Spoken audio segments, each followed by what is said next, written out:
Welcome to சஸ் vlog and gardening. நம்ம என்ன பார்க்க போகிறோம்னா, அதாவது கட்டிங்ஸ் மூலமாக சாமந்தி செடி எப்படி வளர்க்குறதுன்னு பார்க்க போகிறோம்.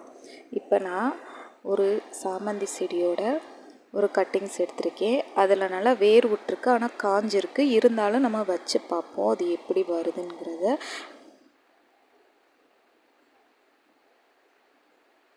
வச்சாச்சு.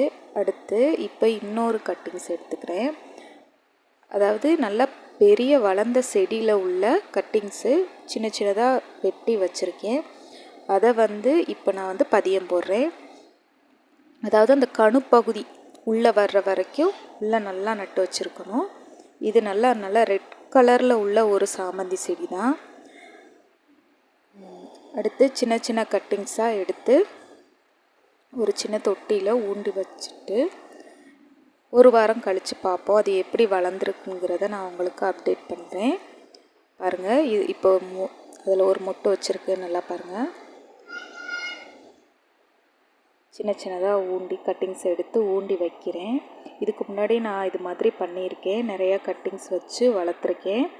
இப்போ இந்த கலர் ரெட் கலர் என்கிட்ட இல்லை, அதனால் இதை எடுத்துகிட்டு இந்த கட்டிங்ஸு ஊண்டி வைக்கிறேன். பார்ப்போம் இது எப்படி வளர்ந்துருக்குங்கிறத நான் உங்களுக்கு அப்டேட் பண்ணுறேன் கண்டிப்பாக. இப்போ பார்த்தீங்கன்னா கட்டிங்ஸ் எல்லாம் ஊட்டி வச்சாச்சு. பாருங்கள், இப்படி தான் இருக்குது ஃப்ரெண்ட்ஸ். அப்புறம் இது நான் சந்தையில் வாங்கிட்டு வந்த புதினா செடி கிடையாது. அதாவது புதினா வீட்டுக்கு வாங்கிட்டு வந்திருந்தேன். அதில் உள்ள இலையெல்லாம் கட் பண்ணிவிட்டு அந்த காம்பு மட்டும் எடுத்து ஒரு 3 நாள் தண்ணியில் போட்டு வச்சுருந்தேன். அதுக்கப்புறம் அதில் வேர் விட்டுருந்துச்சு, அதை எடுத்து தொட்டியில் மாற்றி வச்சேன். அது நல்லாவே வளர்ந்துருக்கு. இப்போ நம்ம இதிலேருந்து நம்ம வீட்டுக்கு யூஸ் பண்ணிக்கிறலாம்.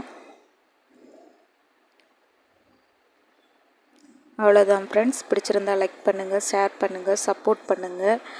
Thank you friends.